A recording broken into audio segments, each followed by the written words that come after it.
Let me start by saying that Peter Terry was addicted to heroin. We were friends in college and continued to be after I graduated. Notice that I said I. He dropped out after 2 years of barely cutting it. After I moved out of the dorms and into a small apartment, I didn't see Peter as much. We would talk online every now and then. AIM was king in pre-Facebook years. There was a period when he wasn't online for about 5 weeks straight. I wasn't worried. He was a pretty notorious flake and drug addict. So I assumed he just stopped caring. Then one night I saw him log in. Before I could initiate a conversation, he sent me a message. David, man, we need to talk. That was when he told me about the NoEnd house. It got that name because no one had ever reached the final exit. The rules are pretty simple and cliche. Reach the final room of the building and you win $500. There were 9 rooms in all. The house was located outside the city, roughly 4 miles from my house. Apparently Peter had tried and failed. He was a heroin and who knows what the fuck addict, so I figured the drugs got the best of him and he wigged out at a paper ghost or something. He told me it would be too much for anyone, that it was unnatural. I didn't believe him. I told him I would check it out the next night, and no matter how hard he tried to convince me otherwise, $500 sounded too good to be true. I had to go. I set out the following night. When I arrived, I immediately noticed something strange about the building. Have you ever seen or read something that shouldn't be scary, but for some reason a chill crawls up your spine? I walked towards the building, and the feeling of uneasiness only intensified as I opened the front door. My heart slowed and I let a sigh of relief leave me as I entered. The room looked like a normal hotel lobby decorated for Halloween. A sign was posted in place of a worker. It read, Room 1, this way, 8 more follow. Reach the end and you win. I chuckled and made my way to the first door. The first area was almost laughable. The decor resembled a Halloween aisle at Kmart, complete with sheet ghosts and animatronic zombies that gave a static growl when you passed by. At the far end was an exit. It was the only door besides the one I entered through. I brushed through the fake spider webs and headed for the second room. I was greeted by fog as I opened the door to room 2. The room definitely upped the ante in terms of technology. Not only was there a fog machine, but a bat hung from the ceiling and flew in circles. Scary. They seemed to have a Halloween soundtrack that one would find in a 99-cent store on loop somewhere in the room. I didn't see a stereo, but I guess they must have used a PA system. I stepped over a few toy rats that wheeled around and walked with a puffed chest across to the next area. I reached for the doorknob and my heart sank to my knees. I did not want to open that door. A feeling of dread hit me so hard I could barely even think. Logic overtook me after a few terrified moments, and I shook it off and entered the next room. Room 3 is where things began to change. On the surface, it looked like a normal room. There was a chair in the middle of a wooden paneled floor. A single lamp in the corner did a poor job of lighting the area, casting a few shadows across the floor and walls. That was a problem. Shadows, plural. With the exception of the chairs, there were others. I had barely walked in the door and I was already terrified. It was that moment that I knew something wasn't right. I didn't even think as I automatically tried to open the door I came through. It was locked from the other side. That set me off. Was someone locking the doors as I progressed? There was no way. I would have heard them. Was it mechanically locked that set automatically? Maybe. But I was too scared to really think. I turned back to the room, and the shadows were gone. The chair's shadow remained, but the others were gone, I slowly began to walk. I used to hallucinate when I was a kid, so I wrote off the shadows as a figment of my imagination. I began to feel better as I made it out to the halfway point of the room. I looked down as I took my steps, and that's when I saw it. Or didn't see it. My shadow wasn't there. I didn't have time to scream. I ran as fast as I could to the other door and flung myself without thinking into the room beyond. The fourth room was possibly the most disturbing. As I closed the door, all light seemed to be sucked out and put back into the previous room. I stood there surrounded by darkness, not able to move. I'm not afraid of the dark, and never have been, but I was absolutely terrified. All sight had left me. I held my hands in front of my face, and if I didn't know what I was doing, I wouldn't have been able to tell. Darkness doesn't describe it. I couldn't hear anything. It was dead silence. When you're in a soundproof room, you can still hear yourself breathing. You can hear yourself being alive. I couldn't. I began to stumble forward. After a few moments, my rapidly beating heart was the only thing I could feel. There was no door in sight. I wasn't even sure that there was one this time. The silence was then broken by a low hum. I felt something behind me. I spun around wildly but could barely even see my nose. I knew it was there though. Regardless of how dark it was, I knew something was there. The hum grew louder, closer. It seemed to surround me. But I know whatever was causing that noise was in front of me, inches closer. I took a step back. I had never felt that kind of fear. I can't really describe true fear. I wasn't even scared. I was going to die. I was scared of what the alternative was. I was afraid of what this thing had in store for me. Then the lights flashed for a second and I saw it. Nothing. I saw nothing. I know I saw nothing there. The room was again plunged into darkness and the hum became a wild screech. I screamed in protest. I couldn't hear this goddamn sound for another minute. I ran backwards away from the noise and fumbled for a door handle. I turned and fell into room 5. Before I describe room 5, you have to understand something. I am not a drug addict.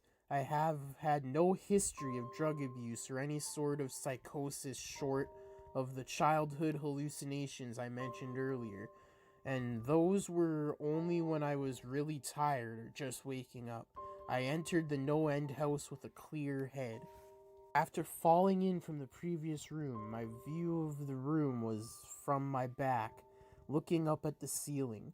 What I saw didn't scare me, it simply surprised me. Trees had grown into the room and towered above my head. The ceilings in this room were taller than the others, which made me think I was in the center of the house. I got up off the floor, dusted myself off, and took a look around. It was definitely the biggest room of them all. I couldn't even see the door from where I was. Various bushes and trees must have blocked my line of sight with the exit. Up to this point, I figured the rooms were going to get scarier, but this was a paradise compared to the last room. I also assumed whatever was in room 4 stayed back there. I was incredibly wrong. As I made my way deeper into the room, I began to hear what one would hear if they were in a forest. Chirping, bugs, and the occasional flap of birds seemed to be my only company in this room. That was the thing that bothered me the most. I heard the bugs and other animals, but I didn't see any of them. I began to wonder how big this house was. From the outside, when I first walked up to it, it looked like a regular house. It was definitely on the bigger side, but this was almost a full forest in here. The canopy covered my view of the ceiling, but I assumed it was still there, however high it was. I couldn't see any walls either. The only way I knew I was inside was the floor matched the other rooms. the standard hardwood paneling.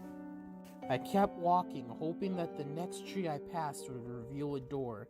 After a few moments of walking, I felt a mosquito fly onto my arm. I shook it off and kept going. A second later, I felt about 10 more land on my skin at different places. I felt them crawl up and down my arms and legs, and a few made their way across my face. I flailed wildly to get them all off, but they just kept crawling. I looked down and let out a muffled scream, more of a whimper, to be honest. I didn't see a single bug. Not one bug was on me, but I could feel them crawling. I heard them fly by my face and sting my skin, but I couldn't see a single one. I dropped to the ground and began to roll wildly. I was desperate. I hated bugs, especially ones I couldn't see or touch. But these bugs could touch me, and they were everywhere. I began to crawl. I had no idea where I was going. The entrance was nowhere in sight, and I still hadn't even seen the exit, so I just crawled. My skin wriggled with the presence of those phantom bugs. After what seemed like hours, I found the door. I grabbed the nearest tree and propped myself up, mindlessly slapping my arms and legs to no avail. I tried to run, but I couldn't.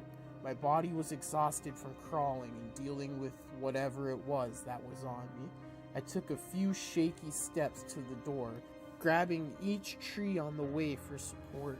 It was only a few feet away when I heard it, the low hum from before. It was coming from the next room, and it was deeper. I could almost feel it inside my body, like when you stand next to an amp at a concert. The feeling of the bugs on me lessened as the hum grew louder. As I placed my hand on the doorknob, the bugs were completely gone, but I couldn't bring myself to turn the knob. I knew that if I let go, the bugs would return, and there was no way I would make it back to the room 4. I just stood there, my hand pressed against the door, marked 6, and my hand shakily grasped the knob.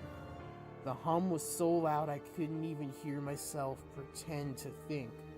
There was nothing I could do but move on. Room 6 was next, and room 6 was hell. I closed the door behind me, my eyes held shut, and my ears ringing. The hum was surrounding me. As the door clicked into place, the hum was gone. I opened my eyes in surprise, and the door I had shut was gone. It was just a wall now. I looked around in shock. The room was identical to the room 3.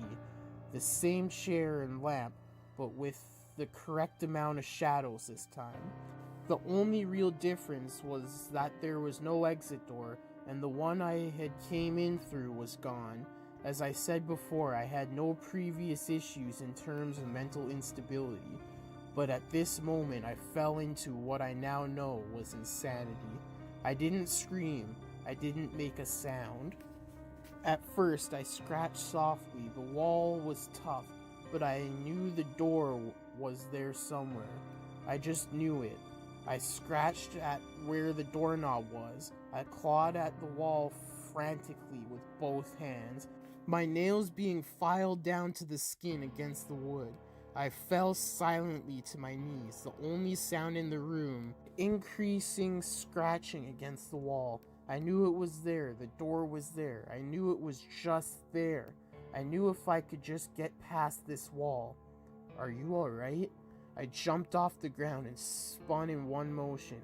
I leaned against the wall behind me, and I saw what it was that spoke to me.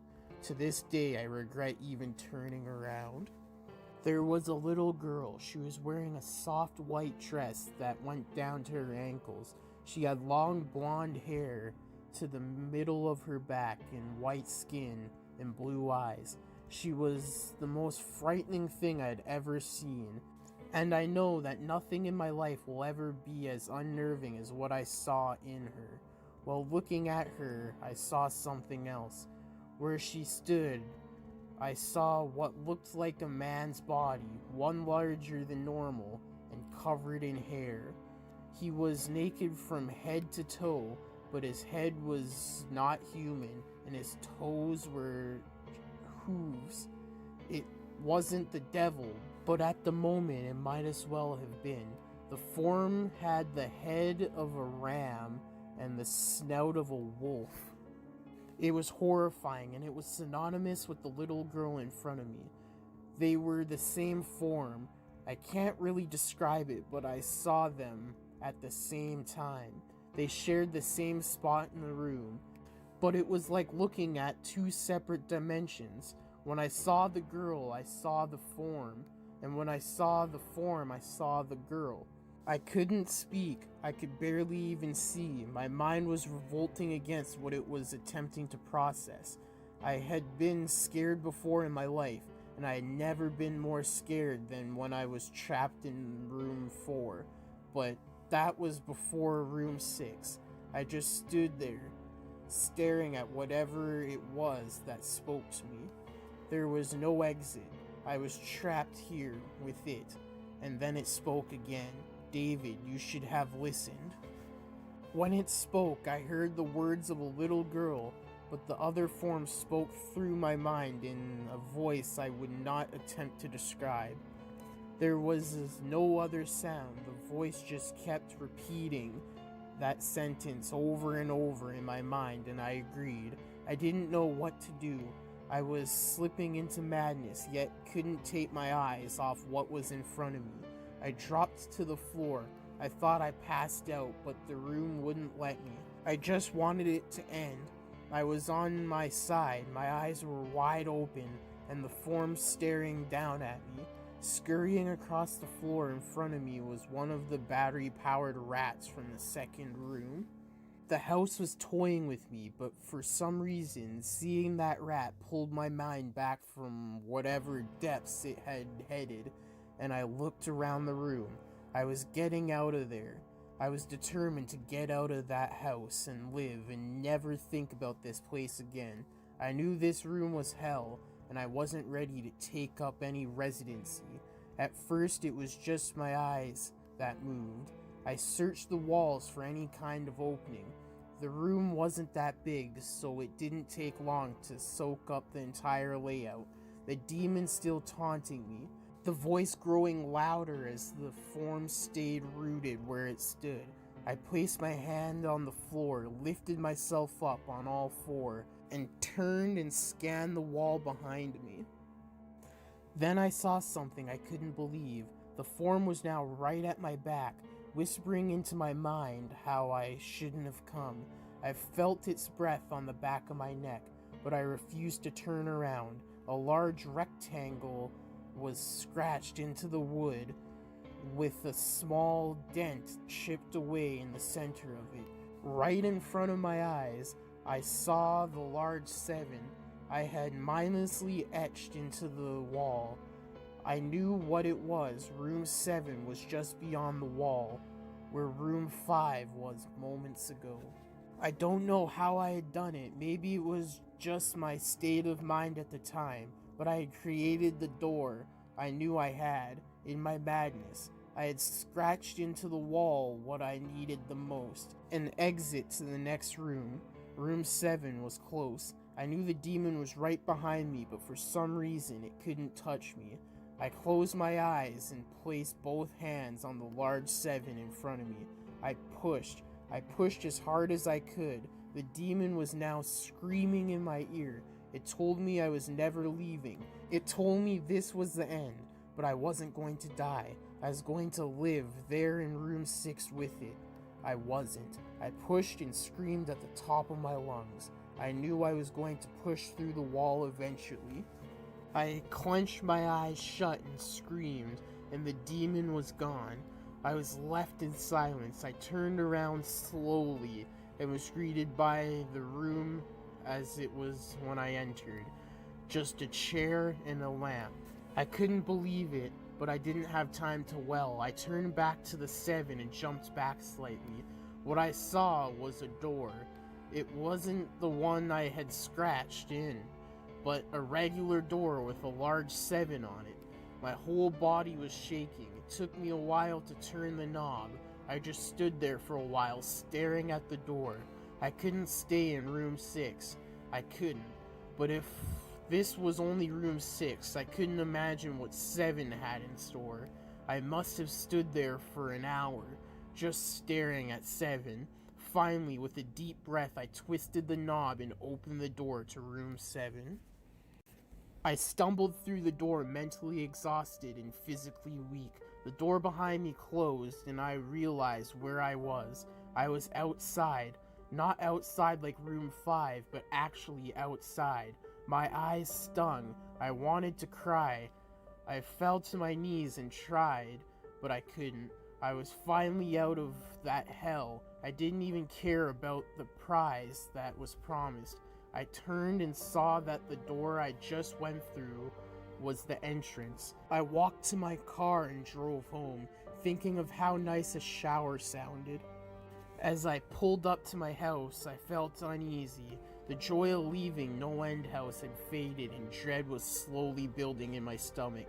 I shook it off as residual from the house and made my way to the front door. I entered and immediately went up to my room. There on my bed was my cat, Baskerville. He was the first living thing I had seen all night, and I reached out to pet him. He hissed and swiped at my hand. I recoiled in shock, as he had never acted like that. I thought, whatever, he's an old cat. I jumped in the shower and got ready for what I was expecting to be a sleepless night. After my shower, I went to the kitchen to make something to eat. I descended the stairs and turned into the family room. What I saw would be forever burned into my mind.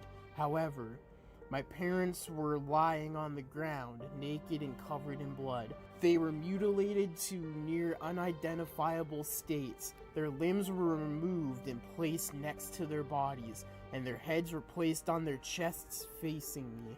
The most unsettling part was their expressions. They were smiling as though they were happy to see me. I vomited and sobbed there in the family room. I didn't know what had happened. They didn't even live with me at the time. I was a mess. Then I saw it. A door that was never there before. A door with a large 8 scrawled on it in blood. I was still in the house. I was standing in my family room, but in room 7, the faces of my parents smiled wider as I realized this. They weren't my parents. They couldn't be, but they looked exactly like them. The door marked 8 was across the room, behind the mutilated bodies in front of me. I knew I had to move on, but at that moment I gave up. The smiling faces tore into my mind. They grounded me where I stood. I vomited again and nearly collapsed. Then the hum returned. It was louder than ever, and it filled the house and shook the walls. The hum compelled me to walk. I began to walk slowly, making my way closer to the door and the bodies. I could barely stand, let alone walk, and the closer I got to my parents, the closer I became to suicide. The walls were now shaking so hard it seemed as though they were going to crumble, but still the faces smiled at me as I inched closer. Their eyes followed me. I was now between the two bodies, a few feet away from the door. The dismembered hands crawled their way across the carpet towards me. All while, the faces continued to stare. New terror washed over me, and I walked faster. I didn't want to hear them speak. I didn't want the voices to match those of my parents. They began to open their mouths, and the hands were inches from my feet. In a dash of desperation, I lunged towards the door, threw it open, and slammed it behind me. Room 8. I was done. After what I had just experienced, I knew there was nothing else this fucking house could throw at me that I couldn't live through.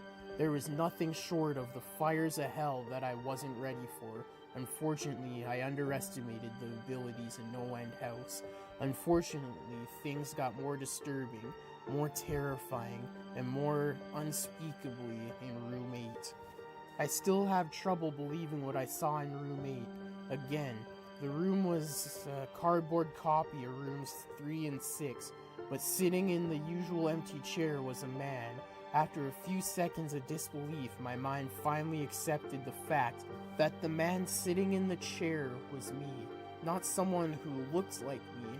It was David Williams. I walked closer. I had to get a better look, even though I was sure of it. He looked up at me and I noticed tears in his eyes. Please, please don't do it. Please don't hurt me. What? I asked. Who are you? I'm not going to hurt you. Yes, you are. He was sobbing now. You're going to hurt me and I don't want you to. He sat in the chair with his legs up and began rocking back and forth. It was actually pretty pathetic looking, especially since he was me, identically in every way. Listen, who are you? I was now only feet away from my doppelganger. It was the weirdest experience yet, standing there talking to myself. I wasn't scared, but I would be soon. Why are you? You're going to hurt me. You're going to hurt me. If you want to leave, you're going to hurt me. Why are you saying this? Just calm down, alright? Let's try and figure this. And then I saw it. The David sitting down was wearing the same clothes as me, except a small red patch on his shirt embroidered with the number 9. You're going to hurt me. You're going to hurt me. Please, you're going to hurt me. My eyes didn't leave that small number on his chest. I knew exactly what it was. The first few doors were plain simple, but after a while, they just got a little more ambiguous.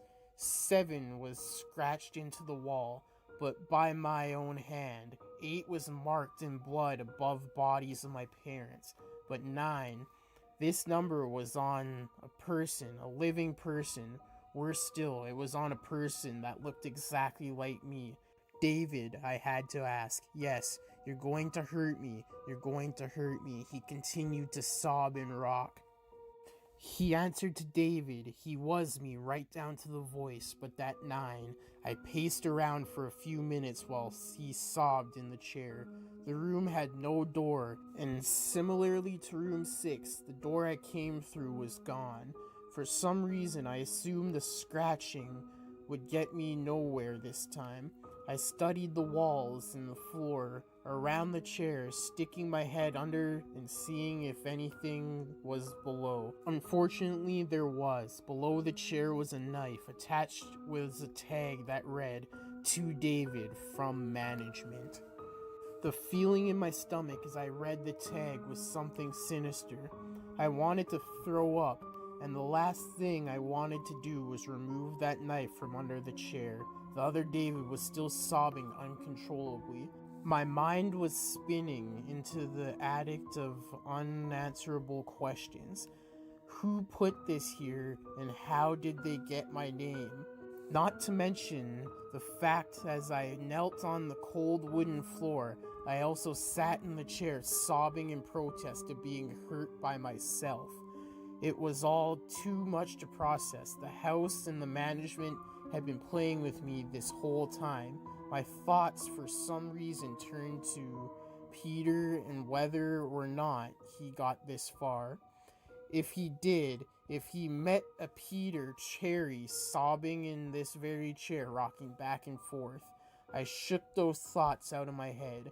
They didn't matter. I took the knife from under the chair and immediately the other David went quiet.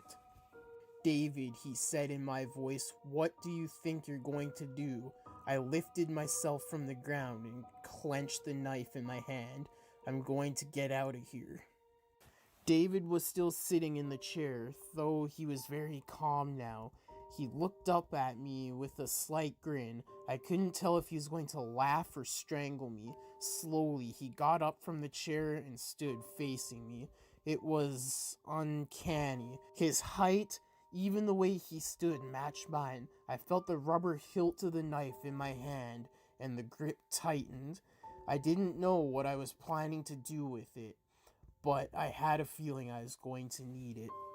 Now his voice was slightly deeper than my own. I'm going to hurt you. I'm going to hurt you, and I'm going to keep you here. I didn't respond. I just lunged and tackled him to the ground. I had mounted him and looked down, the knife poised and ready. He looked up at me, terrified. It was like I was looking in a mirror. Then the hum returned, low and distant, though I still felt it deep in my body. David looked up at me as I looked down at myself. The hum was getting louder, and I felt something inside me snap. With one motion, I slammed the knife into the patch on his chest and ripped down. Blackness fell on the room, and I was falling. The darkness around me was like nothing I had experienced up to this point. Room 4 was dark, but it didn't come close to what was completely engulfing me. I wasn't even sure if I was falling after a while. I felt weightless, covered in dark. Then a deep sadness came over me. I felt lost, desperate, and suicidal. The sight of my parents entered my mind. I knew it wasn't real, but I had seen it. And the mind has trouble differentiating between what is real and what isn't. The sadness only deepened. I was in room 9 for what seemed like days, the final room, and that's exactly what it was. The end. NoEnd house had an end, and I had reached it. At that moment, I gave up. I knew I would be in that in-between state forever, accompanied by nothing but darkness. Not even the hum was there to keep me sane. I had lost all senses. I couldn't feel myself. I couldn't hear anything. Sight was completely useless here. I searched for a taste in my mouth and found nothing. I felt disembodied and completely lost. I knew where I was. This was hell. Room 9 was hell. Then it happened. A light. One of those stereotypical lights at the end of the tunnel. I felt ground come up from below me, and I was standing. After a moment or two of gathering my thoughts and senses, I slowly walked towards the light. As I approached the light, it took form. It was a vertical slit down the side of an unmarked door. I slowly walked through the door and found myself back where I started, the lobby of NoEnd house. It was exactly how I left it. Still empty, still decorated with childish Halloween decorations. After everything that had happened that night, I was still wary of where I was. After a few moments of normalcy, I looked around the place trying to find anything different. On the desk was a plain white envelope with my name handwritten on it. Immensely curious yet still cautious, I mustered up the courage to open the envelope. Inside was a letter, again handwritten. David Williams, congratulations. You have made it to the end of NoEnd house. Please accept this prize as a token of achievement. Yours forever, management. With the letter were 5 $100 bills. I couldn't stop laughing. I laughed for what seemed like hours. I laughed as I walked out to my car and laughed as I drove home. I laughed as I pulled into my driveway. I laughed as I opened my front door to my house, and I laughed as I saw the small 10 etched into the wood. It had been 3 weeks since I heard any word from David. In the 6 months since we started dating, we had only gone 3 days without talking, and that was after a pretty intense fight. There was nothing out of the ordinary when I talked to him last. He had just mentioned that he was going to check something out a friend had told him about. But then I got a really weird text the night before. It was from David, but it wasn't from his number. It only had 5 words in it. NoEnd, don't come, David. Something was wrong. After I read that text, I felt nauseous, like I was seeing something I shouldn't. I decided to get a hold of Peter, but I had talked to his ass before. He was a deadbeat, but at least he might have some information on where David might be. I decided to log on to AIM with David's account. I figured it would be easier to start something with Peter if he didn't know it was me. When I logged on, he immediately messaged me. David, holy shit, you had me worried. I thought you went to the house. What do you mean? NoEnd house, man. That place I told you about. I could have sworn you were gonna go. NoEnd. This guy knew what was going on. Yeah, I couldn't find it. Maybe I'll try again tomorrow. Where was it again? No way, you already had me worried. Fuck that place. I've been there. You don't want to go there. Peter, this is Maggie. Wait, what? Where's David? I don't know. I thought you would have known, but apparently not. Oh shit. Oh shit, shit, shit, shit. What? Seriously, Peter, you need to tell me what's going on. I think he went to the house. It's outside of town, maybe 4 miles down Terrence Street. Unmarked road, turn right. Shit, man, he's gone. No, I don't think he is. What are you planning on doing? I'm going to get him back. I left the next night around 8. There wasn't a single car in the entry strip, and as I turned onto the unmarked street, I saw a sign pointing down the road. NoEnd this way, open 24 hours. My breathing hadn't been steady since I left my house, and seeing the house didn't help. There weren't any other cars around, which made me think that it wasn't open. A light from the front stoop illuminated the surrounding area, and the windows showed that the lights were on inside. I parked my car, walked up to the front door, and made my way in. The front lobby was normal enough, but as I predicted, there wasn't anyone there. All the lights were on, but no one was there, besides the door I came through. There was only one other. Posted next to it was a sign. Room 1 this way, 8 more follow, reach the end and you win. That wasn't what made my stomach sink. That wasn't what stopped my heart. There was more below, scrawled in handwritten in red, you won't save him. I must have stood in that lobby for an hour. I was frozen. I didn't know how to go on. Did I go through the door? Did I call the police? After reading the sign, I decided that I may have bit off more than I could chew. I'm average height for a girl, but pretty thin. I wasn't about to fight off some psycho that was holding David hostage. I decided calling the cops was the best thing to do, so I reached in my pocket and opened up my phone to call. No service. The house must be blocking the signal, and it was basically in the middle of nowhere. I walked towards the entrance, figuring I'd find service outside. I reached the knob and twisted, and nothing. It was locked. I shook it harder. Nothing. It was locked from the outside. I slammed my hands against the door and called out to anyone that could hear me. I knew it was useless. No one was out there except me. Then I felt a vibrate in my pocket. I reached down and looked at my phone. One unread text.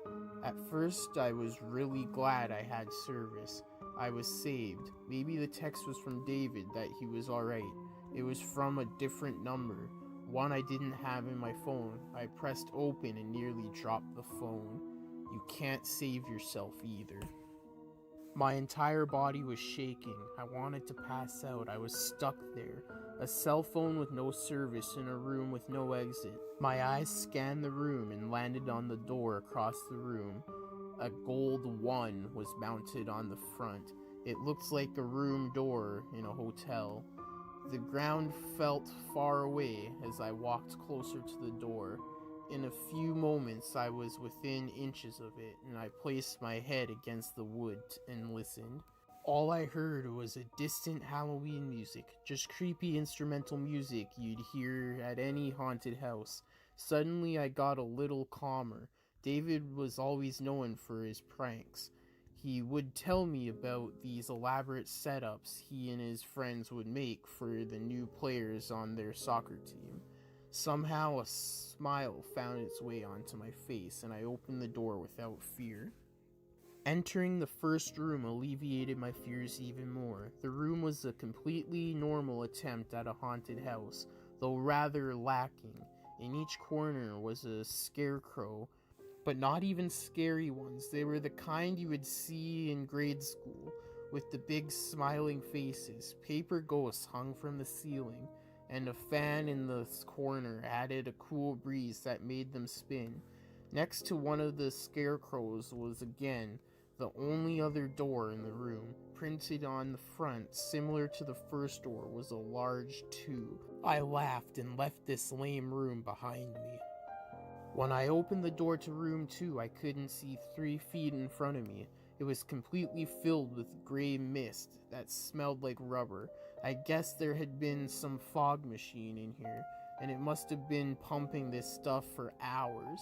There was no windows in the last room, so the ventilation must have been terrible. I walked slowly forward and letting out a small shriek. I bumped straight into a large robotic Jason Voorhees. His eyes flashed red and the knife in his hands went up and down in a jerky stabby motion.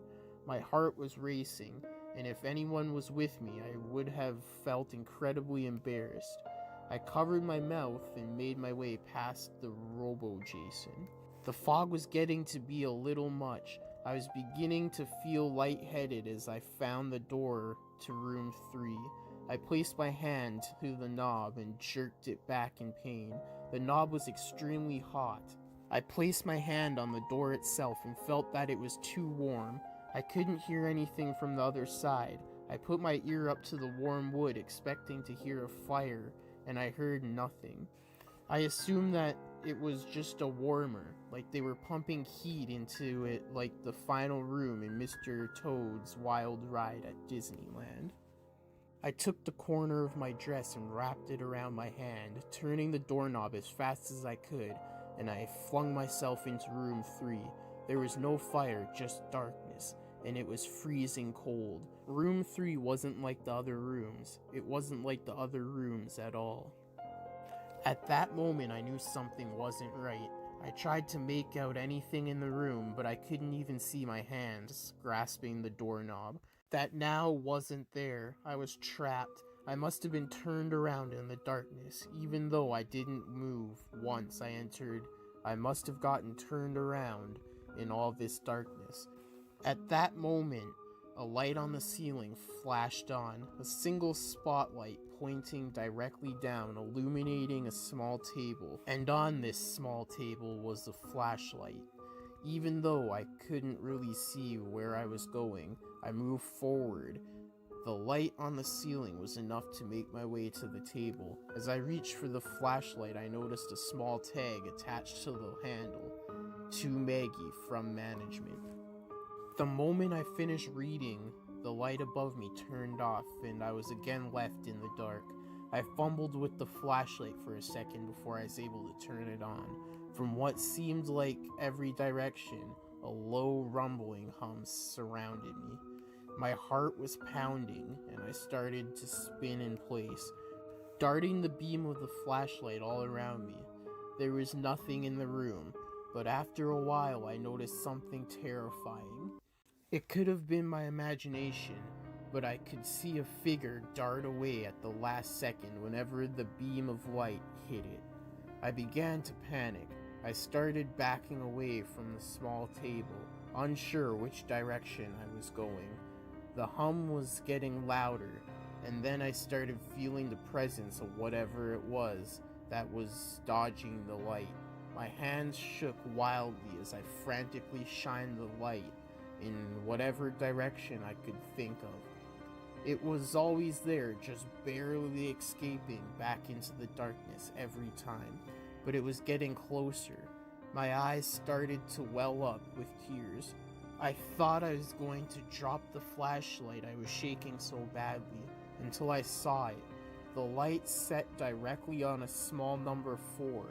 It was written on a piece of paper and taped to a wooden door in the corner. I ran as fast as I could with the light pointed directly in front of me. I could feel it behind me. The hum was getting louder and I thought I could feel its breath on my neck. I was sprinting at this point, only a few more feet to go. In one motion, I grabbed the handle, twisted it, and slammed it shut behind me. I was now in the 4th room. I was outside. It wasn't in the house anymore. What awaited me was opening the door to room 4 was what looked like a cave. I looked down to the ground and I noticed something strange and disturbing. The ground wasn't made of grass or rock or dirt. It was wooden paneling. It was the same floor as in the previous rooms. This was room 4. Somehow, I was still in that house. There were a few torches mounted on the sides of rocks surrounding me, and the cave beyond was pitch black. The torches looked like they could be taken down, so I walked over to the closest one and unsheathed it from the mounting piece. My body was covered in sweat, and I slowly made my way into the cave. The hum was gone, hopefully for good. No other noise met me inside the cave, but there was a slight breeze. The cave seemed to go on forever, and I was walking for what felt like hours until I saw a faint blue light. I walked towards it curiously, but at a decent pace. The light was an opening, the end of the tunnel. I started walking a little faster. I always hated cramped space like caves and tunnels. In a few moments, the exit within feet, and before I knew it, I was at the end. And that's exactly where I was, the end.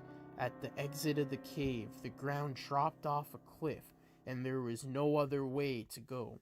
I looked back into the dark cave behind me. I knew there wasn't any turns. It was a straight tunnel.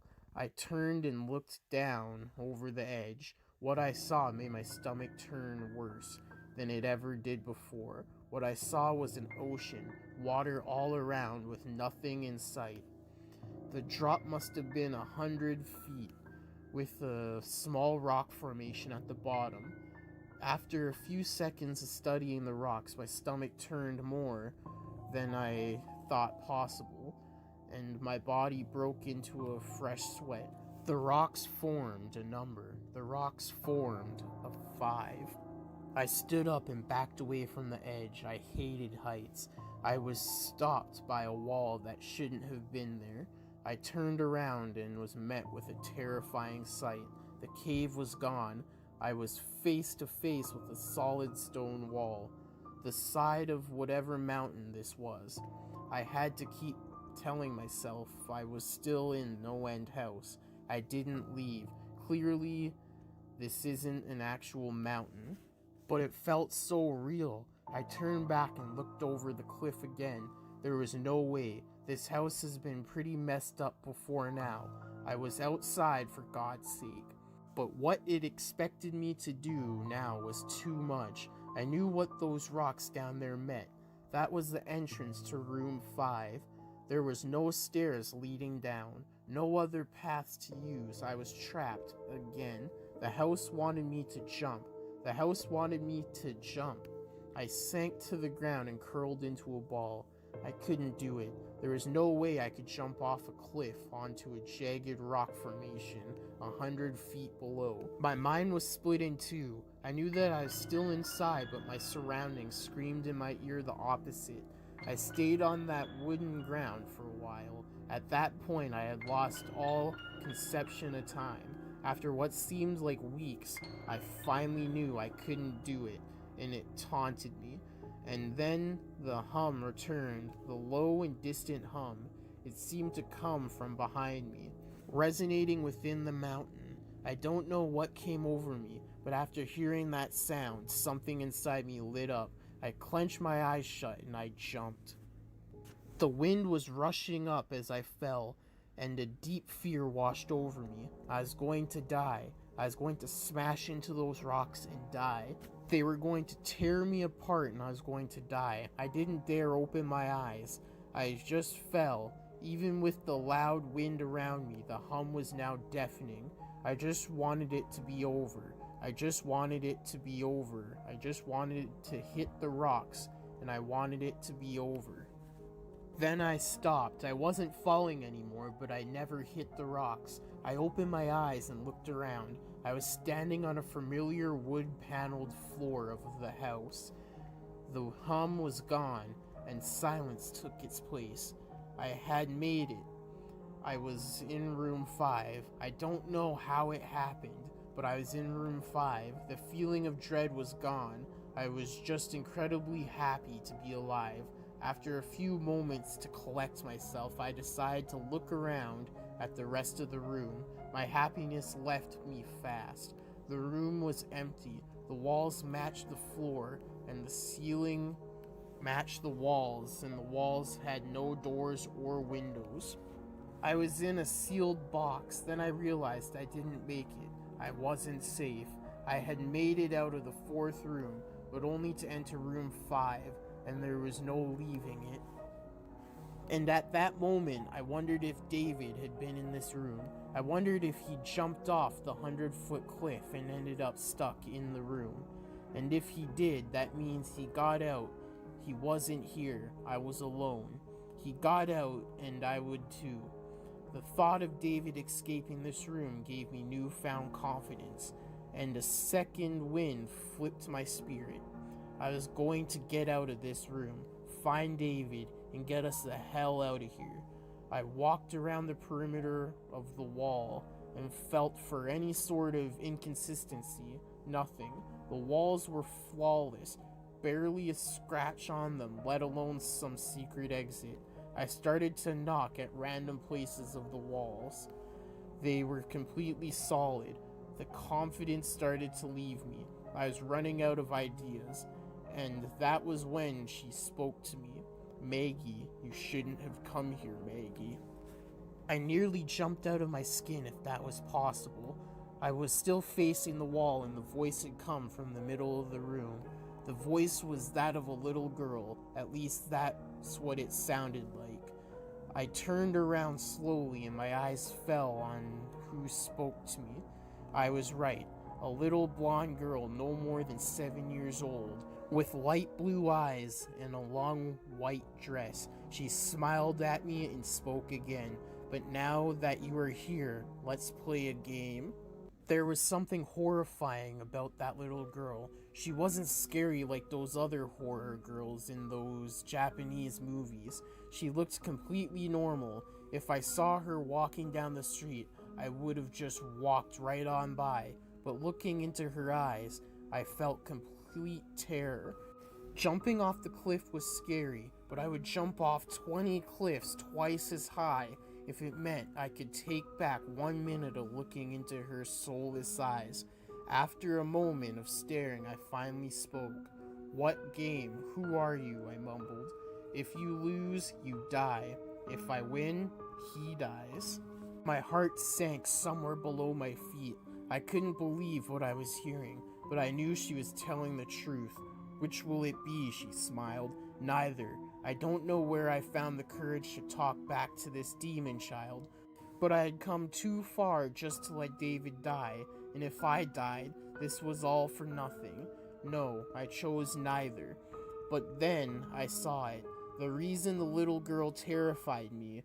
She was more than just a small child. Looking at her, I also saw what appeared to be a large man covered in hair, with the head of a ram. It was a horrible sight. I couldn't see one without seeing the other. The little girl stood in front of me, but I knew her true form. It was the worst sight I'd ever seen. Too bad. And with that, she was gone. I was alone again in an empty and silent room. Only this time, something was added. A small table where she stood appeared from nowhere, as though it was there the whole time. There was something on it, but I couldn't tell from where I was. I walked up to the table and looked at the small object. It was a small razor, like one you would find in an X-Acto knife. I reached out and picked it up. As I did, a scream left my mouth. When my hand came into view, I saw something that was never there before. It looked as though something was branded onto my skin, a single number 6. I looked back to the razor and I noticed the tag attached to it. To Maggie from management. Thought you may need this. After reading the note, I started sobbing uncontrollably. Tears were rushing down my face harder than they ever have in my life. I had never cried like that, and I don't think I ever will again. I fell to the ground and sunk my head into the hardwood floor. I was sobbing for hours, just laying there on the ground. And then the crying stopped and depression set in. I didn't even know why I was crying. It wasn't about David. It wasn't even about how I was stuck there. There were still no doors in this room. I was still trapped, but that's not why I was sad. I was in the deepest depression possible, complete and emotionless depression. I felt empty and crawled my way up from the ground and steadied myself against the table. My eyes fell on the razor and I picked it up. I was going to kill myself. I couldn't handle it anymore. I had had it. David was probably dead. I was trapped here. It was over. I pressed the razor against my wrists, right above the 6 that had appeared on my skin. The sobbing had came back, and I just stood there crying with the razor pressed against my wrists. David was dead. I was about to die. Nothing mattered anymore. And with one deep cut, I sliced down my wrist. Immediately after slicing down my wrist, I was no longer in room 5. I didn't die, I knew that for sure. The depression was gone, but I was by no means happy. Tears were still finding their way down my face. The room I was in was similar to the one previous, and again, it had no doors. There wasn't a lamp, but somehow was still able to see everything clearly.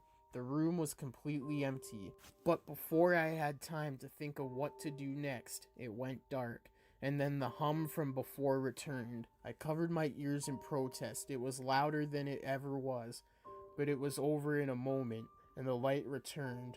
Only this time something was added to the room, and then I screamed. There in the middle of the room, strung up by chains and naked from the waist up, was David. It looked like he was tortured. Knife wounds littered his chest and arms. David, I ran up to him as fast as I could. He was conscious. I saw his chest move up and down, but he wasn't speaking. And that's when I noticed what was etched into his chest. I dropped to my knees as I saw it. The 7 stared at me as though it had eyes. I heard David try and speak, and I got to my feet and got as close as I could to him. David, can you hear me? Maggie, what are you doing here? His voice was slight, but he was talking, and I was thankful for that. David, I'm trying to save you. How do I get you down? There were large padlocks on the chains holding him in place. I looked around the room for any sort of key, but all I found was a small knife in one of the corners. The metal was way too thick for the knife to even dent it, so I discarded it as useless. I went back to David. It looked like he was on the verge of death, and then I felt my pocket vibrate. It startled me something awful. I took the phone out of my pocket, as I suspected, one unread text. I flipped my phone open. That isn't me. I didn't know what to think. David was right there in front of me, but the text was from the first number that contacted me. It is the first text I received from David that mentioned NoEnd house. Maggie. I heard his voice clearly with my ears and my mind. It seemed like his voice was coming from all sides. Maggie, you have to go on. What are you talking about? How? I was face to face with David, or whoever it was that was chained up here. Take the knife. He made a slight movement with his head to the corner. Go get it. I ran and was immediately back with the knife, charged in my hand within a few seconds. I had no idea what was going on, but I needed to save him and would do anything. Now stab me in the chest. What? I was in shock. David hung there, staring directly at me. You have to run that knife through the 7 on my chest. It's the only way to save us both. No, I stumbled backwards. No, you're not making any sense. Maggie, he was screaming now. His eyes looked frantic. The sides of his mouth grew into a twisted grin. Maggie, stab me now. It's the only way. I looked down at the knife in my hand. My head fell as though it was being struck with a bat. I was at a complete loss. I clenched my eyes shut tight and felt the knife in my hand. Maggie, and with a scream and a thrust, I stabbed the knife into David's chest. I don't know what came over me. I just knew it was the only way. I opened my eyes and saw his face. It was terrified. Tears slid down his cheeks, and David looked me in the eye. "Why did you do that?" He couldn't fool me. I know that wasn't David. It couldn't have been, or else I wouldn't have been able to stab him. I know it wasn't. I know it wasn't. His eyes rolled back, and the life left him. But that's when it changed. The 7 on his body was gone. The blood dripped down onto the ground into a pool below me. The crimson liquid stretched out in every direction. The circle nearly filled the room, and I began to sink. I tried to move, but I couldn't. It was like quicksand. The blood was up to my knees now. As much as I tried to struggle, it just sank deeper. Up to my chest now. I clawed and scratched at the wood around me. The lifeless body of David hung above, his head facing me, smiling. Blood reached my neck. I was beyond terrified. Before long, I was fully submerged and fell into darkness. When I woke up, I was outside the house. I could feel the cold earth below me. I rolled onto my back and looked up at the night sky. The NoEnd house towered above me, complete with my car parked in the same spot. I wasn't sure whether I should laugh or cry. I was out. I was out. I was out. I was out. I got up and dusted off my pants. My body was still shaking as I walked to my car, but a feeling of uneasiness washed over me. There was no way I escaped. The house wouldn't just let me go. Something wasn't right. I knew it. I knew I didn't kill David in the 6th room. I knew I didn't, but he was nowhere to be found. I reached down into my pocket and took out my phone. No unread messages, but I had service. I flipped it open and I began to text David. "Where are you?" I wrote. Within a second of sending it, I got a reply. I pressed open excitedly. "Room 10, your room 7, run." And the deafening hum returned. I bolted. I didn't know where I was going, but I knew I wasn't outside. I was still in the house. The hum rattled everything around me. It shook the trees and the air itself. I just needed to find an 8. I needed to find the next room. That was my only chance. I needed to find room 8. The first few rooms were obvious, but as I progressed, it was getting less and less clear where the rooms started and ended. I had no idea what I was looking for, anything that had a number on it. I needed to find an 8. I needed to find an 8. I needed to find... Unread text. Your address. What the hell did he mean? My address. I slid my phone back in my pocket. The hum was growing louder and louder. And that's when it hit me. My address. My address. My address. It couldn't be. It couldn't be. 4896 Forest Lane, unit number 8. I slammed into my car and flung the door open. The hum shook the metal of the car and seemed to follow me inside. I floored it and made my way back down the dirt road towards my apartment. None of this was making sense. How was room 8 my apartment? Should I have trusted that text? It was from David. I know it was. There was no reason not to trust it. It took no time at all to drive to my complex, and honestly, I didn't even remember driving. It was like when you zone out for a minute and wake up farther down the road. I didn't even bother locking it. As I ran up the front gate, my hands fumbled with the keys as I unlocked the bolt and made my way into the first hallway on the left. My complex was huge, but my apartment was one of the first ones on the left. I ran as fast as I could, past 4, past 5. My head was spinning. This night weighed down on me like a lead vest. Past 6, the farther I made it down the hallway, the farther away the hum seemed to be. As I passed Unit 7, I could barely hear it anymore, and when I stopped in front of my unit, it was completely silent. I just stood there, standing in front of my apartment. The small gold 8 was at eye level with me. I reached for the doorknob and slowly slid my key inside, twisted, and the door swung open, and I was sucked in like a vacuum and the door slammed behind me. Room 8. I got up off the floor and looked around. It was identical to my apartment. If I didn't know any better, I would have assumed that I was home and that this was a bad dream. My mind went to David and wondered what room 8 was to him, what it was that the house showed him. I walked around and studied the area. Literally everything was how I left it, right down to the half-eaten Chinese left out next to the sink. I looked over at my computer desk in the family room. The monitor was still on. The AIM was still up and running. I walked over and sat in front of it, scrolling through my conversations with Peter. It was there, word for word. The house knew all of this, and how I had no idea. To be honest, I tried my hardest not to think about it. The answer no froze. I clicked shutdown, nothing. I clicked Control-Alt-Delete, nothing. I pressed the monitor power button, nothing. And then a pop-up appeared on screen. It was a video chat. I looked at the list of people in it, and there were 2 names, Maggie and Management. The video feed was live, and all it showed was a gray wall. Then a message from Management popped up in text box. Hope everything is how you left it. Who are you? I responded.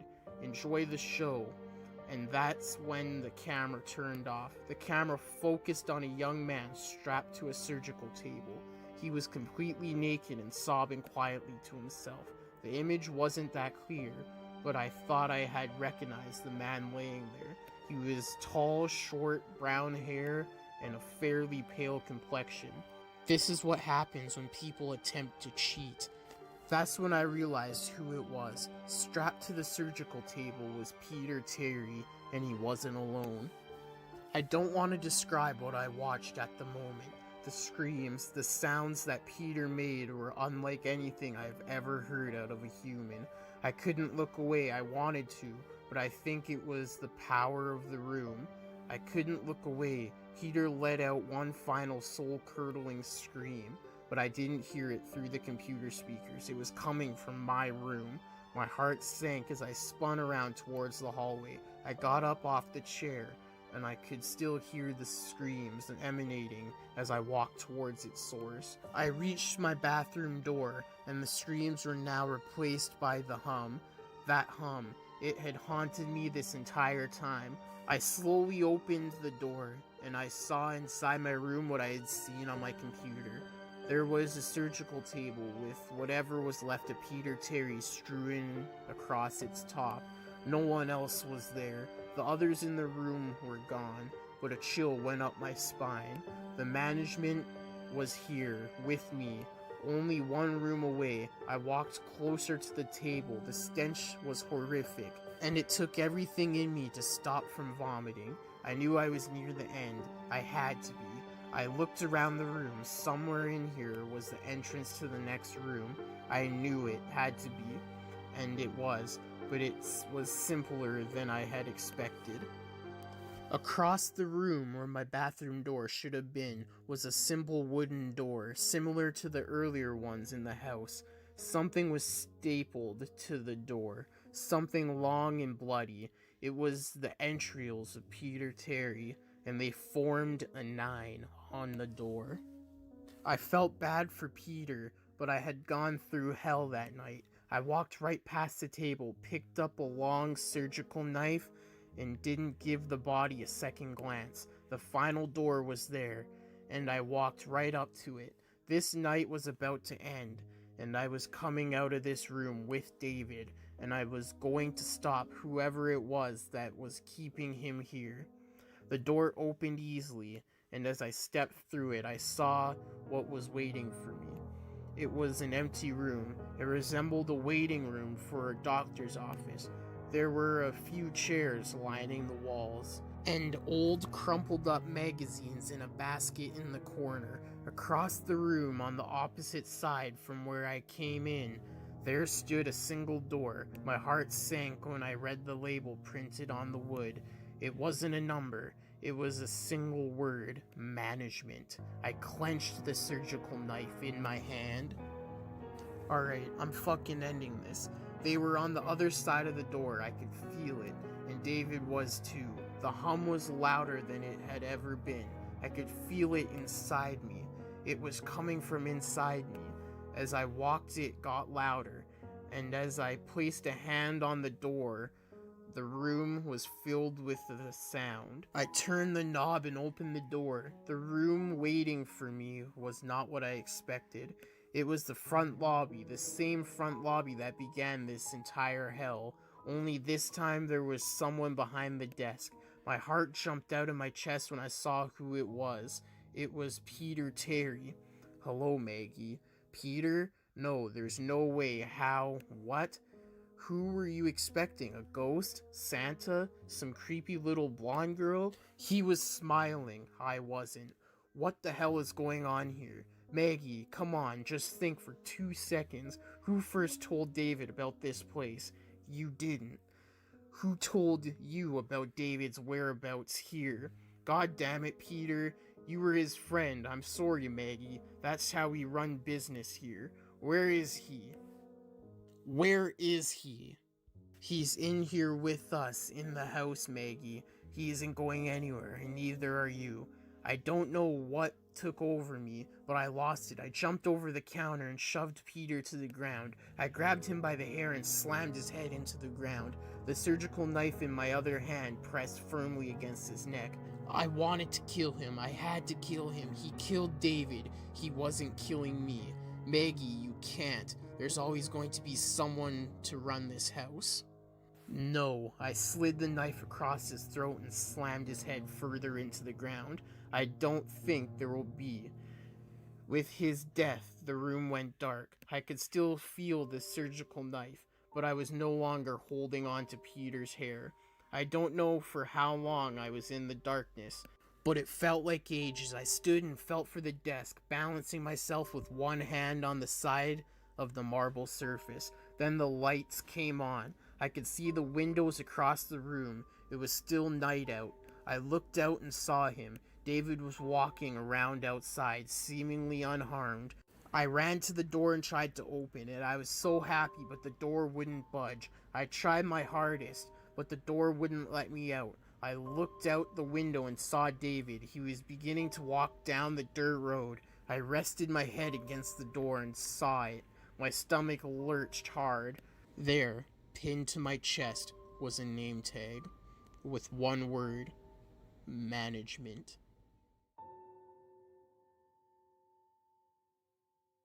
David stumbled to his car in a daze. The last couple of hours were a complete blur. Haunting images would sporadically cross over his mind, slowly reminding him of the hell he was now leaving behind. He felt in his pocket for his phone and dialed 911. There was no way he could explain any of this, but for some reason his first reaction was to call. Maybe they could just come by here and confirm that it's a normal house, nothing more. They could put his mind at ease and he could go home, live a normal life with... Then he remembered the dirt under his feet slipped around him as David tore back to the house. Maggie. Maggie was in there. As he ran, he flipped through his phone, looking for the old texts he knew he'd sent. But there was nothing. There were texts to Maggie from Maggie, but all of those were blank. David swore under his breath as he reached for the door. He tried the knob, but it was no use. With both his fists, he pounded on the door, screaming Maggie's name. Nothing. His fists were red and burning, and David slumped to his knees, palms dragging down the door as he went. After a few moments, David felt his eyes stinging. He had left her in there. The woman he loved went in there to save him and took his place. He had to find a way in. There had to be another way in. David rose to his feet with a renewed energy, but before he could move, he felt his phone vibrate. It was a text, and looking at the number gave him relief. It was Peter Terry. Maybe he could help. Hey Dave, you alright? Haven't heard from you in a while. Peter, Jesus, where are you? I'm in the house. I went to find you, man. I told you not to go. It's past now, whatever, but Peter, I need to get back in. Do you know how? Go around back. There's an oak next to the house with a trap door at its base. Go through there. It's a service entrance. Why the fuck would this place need a service entrance? Just go to the tree, man. I'm trying to help you. David didn't have time to ask anything more. He took off running down the porch into the end of the house, leaping over the side rail and landing in an awkward pile below. He could see the tree wasn't far, or maybe it was. The tree was so big that the depth perception was hard to figure. And was that even there before? Yeah, he had other shit on his mind earlier, and who really takes notice of trees? But this one, it was massive. He ran up to the side, and there it was, a small wooden door on the ground below it, like one of those old cellar doors houses used to have leading into their basements. David looked around him and behind his back, and he wasn't even sure why he did. He just had one of those feelings. Shaking it off, David yanked on the handle. The rusted hinges groaned in protest, but after a few hard pulls, it gave away and revealed darkness below. With a heavy sigh, David slowly made his way down.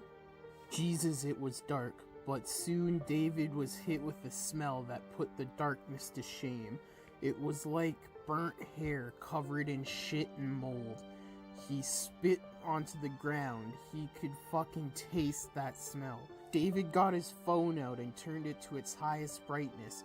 It wasn't much, but he was at least able to see the surrounding walls. Looking around in the dim light, David noticed something strange. He hadn't been in too many underground tunnels, to be fair, but he assumed the walls would be dirt, mud, or something like that. He couldn't quite see what it was, but it wasn't anything man-made, or that could pass as dirt. Curiosity got the better of him, and with his phone outstretched, he went up to one of the side walls. He had to get close to see it. With his phone almost touching the wall, David's eyes grew wide. No, can't. With his other hand, David prodded at the wall. It gave a bit, but was solid. He was reminded of the smell, and now knew its origins. It was flesh. The walls of the tunnel were covered in burnt skin. David moved the phone a few inches and followed the light. He saw areas where different skins were sewn together with some rough metallic string, almost like copper wire. One section made his stomach turn over itself. It was a face, a human face, stretched out and elongated, with its eyes and mouth sewn shut. The nose was removed, and the hole that was left behind was sutured as well. Maybe it was the smell or the sight of this, but David couldn't take it.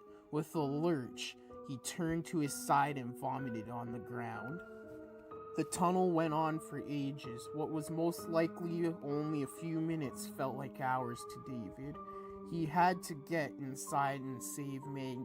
Nothing else mattered. Peter was a friend of his, but if it came down to it, Maggie was the first to save. Peter could rot in there if need be. Then again, he was the one that told him about this path. David's mental debate ceased after something from behind him touched him. With a start, he spun around and was face to face with nothing. Confused, David brought his phone up and reached out into the blackness. Nothing. Nothing except a wall that wasn't there 2 minutes ago. Rank and covered in flesh, David screamed and pounded on the wall in front of him, and it gave only slightly. The hall was shrinking, trapping him in as he walked. It hit David like a train. He was in the service tunnel, but he was in the house.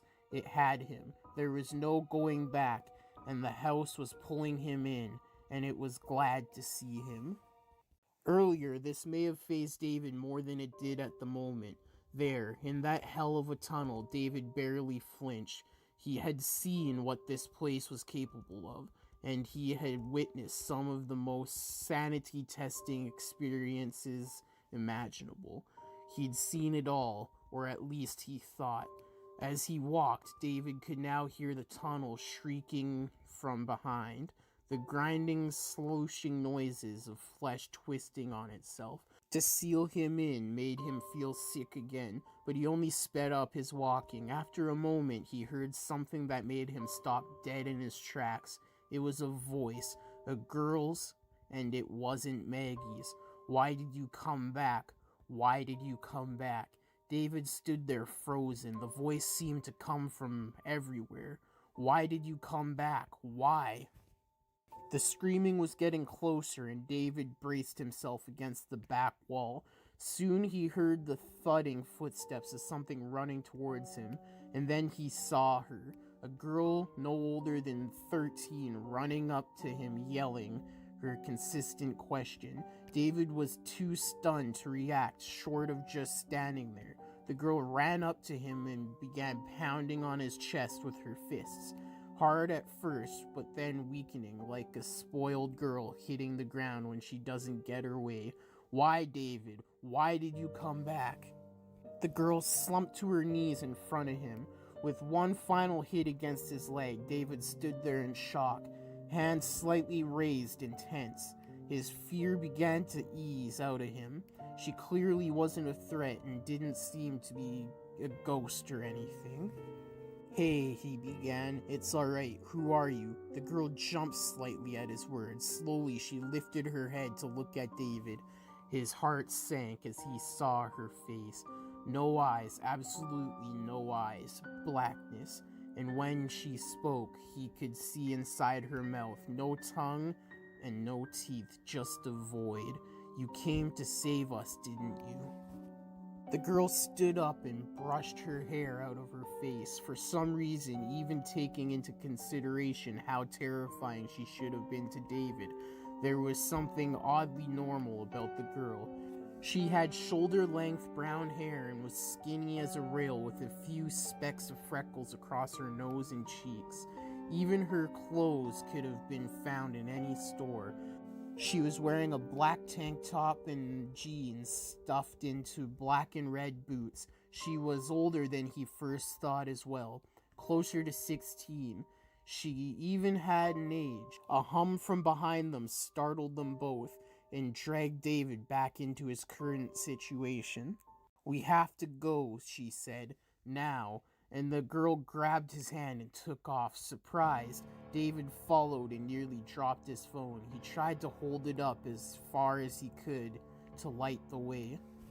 No need, the girl raised her free hand in front of her as she spoke. I got it, she mumbled, something under her breath, something that couldn't have been English, and a glowing light pulsed in front of them and followed. It was like a spotlight from above was following their movements. The hum from behind was getting louder as they approached the first fork in the tunnel. Without hesitation, the girl veered them over to the right. Clearly, she knew where she was going, and David wasn't about to argue. After a moment, the hum stopped, and they stood in front of a ladder leading up into darkness. Just up here, and the girl began to climb the ladder before them. David snapped back into reality, and he was incredibly confused. Wait, the girl stopped mid-climb and looked over her shoulder. Look, I know this is weird. No, I know what weird is. I've seen weird. Who are you? I'll explain soon, okay? We just really kind of need to get out of here, okay? No one is supposed to be here, and we well are so.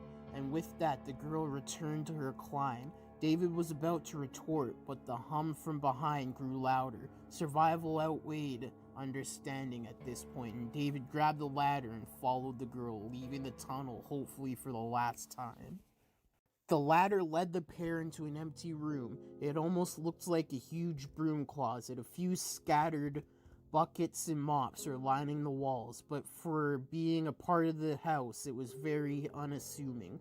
The girl next to him shook herself off and shoved her hand towards David.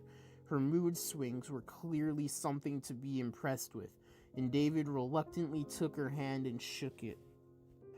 You're probably wondering who I am and why I know you. The girl didn't even wait for David to respond. My name is Natalia, and this is sort of my house. What are you talking about? How is this your house? This fucking place is your house? I know, but you have to understand what happened. It wasn't always like this. And what the hell was that thing you did with the light down there? Yes, I know, this is all part of it. It all relates. Just let me explain. Natalia paused and looked at David. He closed his mouth and looked back at her, letting her know she was now free to talk without interruption. This is my house. I know it may seem like hell right now, and you're right, it is. My family kind of dealt in some weird stuff. We moved into this house about 10 years ago, and it was nice, a small, quaint place. Yeah, considering I'm used to the city, but it was nice. The problem is, my family, we can do things. Witches, I guess. Natalia kinda laughed at the thought.